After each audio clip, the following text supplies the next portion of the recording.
Jongleur des mots, dompteur d'idées.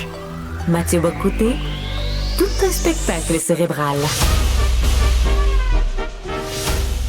Alors, c'est un rapport qui est tombé hier, avant-hier, ou hier, puis on se demande exactement quelle est la portée de ce rapport qui nous dit, c'est tout le dossier de l'ingérence étrangère, que plusieurs députés fédéraux, très probablement, non seulement auraient été manipulés par des puissances étrangères, hein, on comprend l'Inde, la Chine surtout, mais auraient consenti à cette manipulation, se seraient mis au service, directement ou indirectement, mais peut-être directement, de puissances étrangères. Ce qui est quand même, ce qui nous fait passer de l'ingérence à la possibilité de la trahison. C'est quand même une question grave.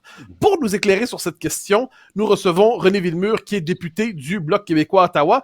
Bloc québécois qui mène la bataille autour de ces questions, évidemment. René Villemur, bonjour. Bonjour. Alors, j'ai utilisé tout de suite le gros mot et vous m'expliquerez s'il est exagéré ou s'il ne convient pas. Des députés canadiens manipulés par des puissances étrangères et qui consentent à cette manipulation, dans mon histoire des concepts de politique, on appelle ça de la trahison. D'autres personnes diraient que c'est probablement de la négligence. Peut-être me direz-vous que c'est entre les deux? J'aimerais avoir vos lumières sur cette question.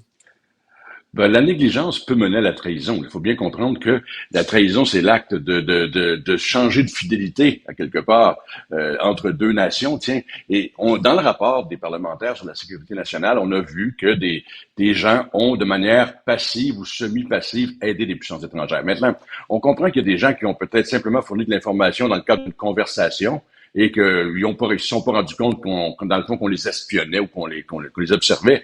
Mais il y a quand même d'autres députés et sénateurs qui auraient fourni de l'information directement de leur propre cru et de leur propre volonté. Et ça, on est au cœur du concept de trahison. Et puis, le rapport ne mentionne pas les noms des gens parce que l'information, elle est classifiée niveau top secret. Mais il va falloir trouver une façon de passer outre, pas outre au top secret parce que c'est nécessaire, mais il va falloir que cette situation-là soit mise en lumière parce que ça, c'est le rapport des parlementaires, c'est le dernier des nombreux signes qui ont été mis de l'avant depuis quelques années. Moi, j'ai commencé sur le dossier d'ingérence étrangère en 2021, mais dès 2016-2017, on voyait les problèmes. Et depuis, je dirais, les 2 dernières années, que l'on pense à la Fondation Trudeau, que l'on pense au laboratoire de Winnipeg, que l'on pense au fait que le rapport Rosenberg était plutôt complaisant, que les efforts qui ont été mis par la suite par le gouvernement libéral, que ce soit le rapporteur spécial, la commission Hogg, tout ça a un impact, même si certains de ces efforts-là étaient trop timides.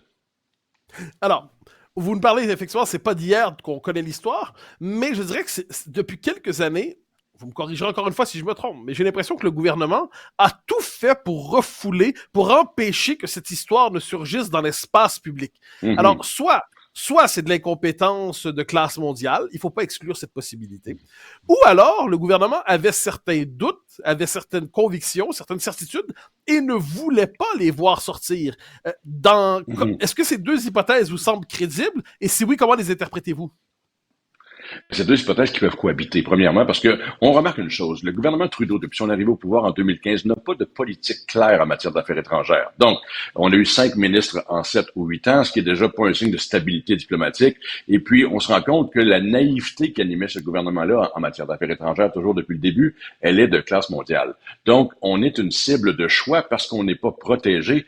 On n'est pas protégé pas parce que le service de renseignement ne fait rien, mais c'est que les hautes sphères, je dirais le premier ministre, ne s'intéresse pas à ces choses-là. Il croit que tout le monde est bon, tout le monde est gentil. Mais quand on a nommé le rapporteur spécial indépendant l'année passée, qui était tout sauf indépendant, écoutez, c'était une façon de pelleter en avant, jusqu'à temps que nous, au Bloc québécois, on réclame du gouvernement libéral que ça fait pas, là.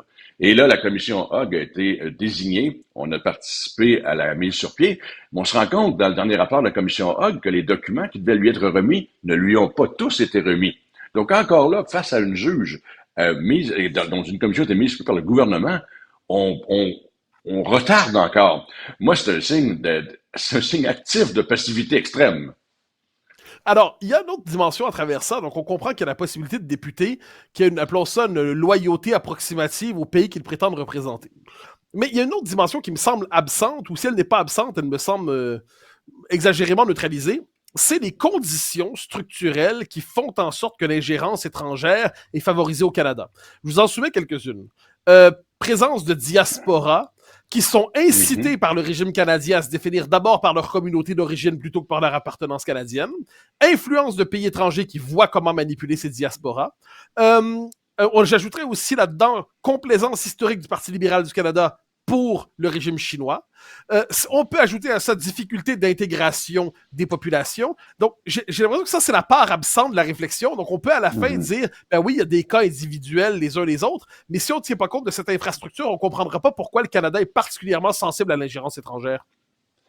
Ben, si on remarque des courbes d'immigration depuis 20 ans, on remarque que les diasporas chinoises et indiennes, c'est vraiment là, c'est spectaculaire en croissance. Alors, curieusement, ça, ces diasporas-là qui sont en calcul électoral des votes, faut faire bien attention. Donc, c'est sûr que le gouvernement canadien a été, à mon avis, il a voulu regarder ailleurs. Là. Ne mêlons pas les mots. Il a voulu regarder ailleurs et pensait que c'était sans conséquence. Mais là, actuellement, ce sont des milliards de dollars par année qui sont volés en termes de recherche dans les universités, c'est des brevets, c'est la vie parlementaire qui est manipulée. Parce qu'on parle qu'il y a des députés actuellement là qui siègent à la Chambre des communes, qui votent à tous les jours et qui sont sous influence. C'est en soi inadmissible.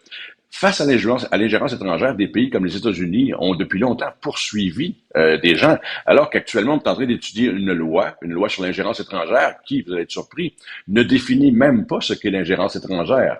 Alors, ça va être un peu difficile à appliquer si on a un paquet de peines, mais on ne définit pas ce que l'on recherche. Moi, je suis très critique à cet égard-là. Ah ben, justement, parlons de la question de cette définition. Je mets le portrait. En Allemagne, on s'inquiète beaucoup, par exemple, de l'ingérence étrangère turque, notamment. Le pouvoir d'Erdogan cherche à manipuler la communauté turque en Allemagne, Mhm. en France aussi. En France, on s'inquiète de l'ingérence du Maroc et de l'Algérie, notamment. On pourrait donner d'autres exemples. Au Canada, vous nous dites qu'il n'y a pas de définition d'ingérence étrangère et pourtant on la sent d'une manière ou de l'autre. Comment la définiriez-vous de la manière la plus efficace politiquement pour nommer le problème auquel nous sommes confrontés? Ben, il faut distinguer l'influence étrangère de l'ingérence étrangère, mais l'ingérence étrangère, c'est porter un geste qui a des conséquences directes en vue je dirais de faire dériver l'agenda gouvernemental au profit du sien propre.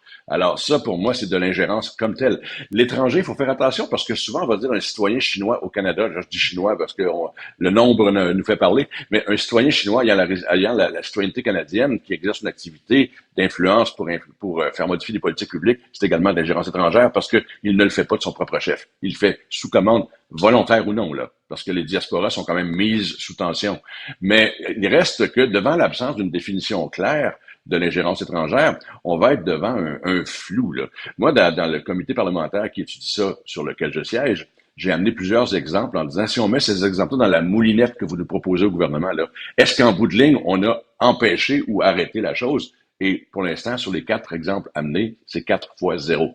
Donc, même si on a une loi qui se veut avec des dents, il y a de nombreuses incohérences dans cette loi-là qui est très vaste. Et puis, en bout de ligne, on se demande, est-ce que c'est efficace? Parce que c'est pas efficace. C'est une autre de ces actions-là. Donc, il faut faire attention. Je donne pas la mauvaise foi au gouvernement sur la loi proposée, là, mais il reste qu'on a besoin d'une analyse rigoureuse parce que ce problème-là, il est réel. Il ne fuira pas parce qu'on dit qu'on veut l'évacuer. Il ne fuira pas parce qu'on dit qu'on a une loi.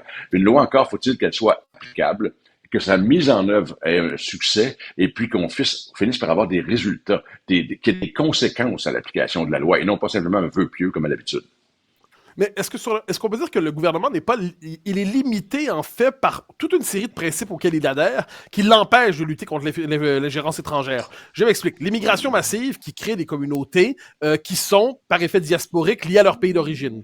Le multiculturalisme, Mhm. qui objectivement dit soyez d'abord fidèles à votre communauté. Oui, votre citoyenneté canadienne, c'est important, c'est un papier, mais on se rappelle de cette ministre fédérale qui en 2021 avait parlé des talibans, nos frères. On voyait comment sa structure Mhm. mentale était composée.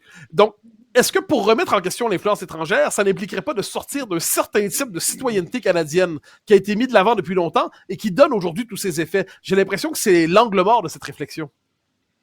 Ben, chose certaine, vous le mentionnez très bien, le Canada post-national dans lequel il n'y a pas d'identité canadienne, tout le monde, c'est un peu l'ajout de la sienne, c'est un problème parce qu'on n'a pas créé ce socle commun-là, socle commun qui sert de milieu d'appartenance et donc de fierté, puis à quelque part de défense du milieu d'appartenance. Présentement, l'immigration, je dirais, sans parler de nombre, je vous dirais que sans contrôle, en tout cas, ça amène beaucoup de personnes sans cadre commun Et puis, à quelque part, la fidélité demeure au pays d'origine, ou on leur rappelle qu'elle doit être au pays d'origine en disant, écoutez, ta mère est à tel endroit, j'ai une photo, puis si tu veux pas que ça passe mal, tu vas faire ce que je dis. Les postes de police chinois sont un bel exemple. Il y en a plusieurs. On a dit que 2 à Montréal, puis c'est beaucoup plus élevé. Mais, chose certaine, l'ingérence, là, elle n'a pas qu'une seule cause.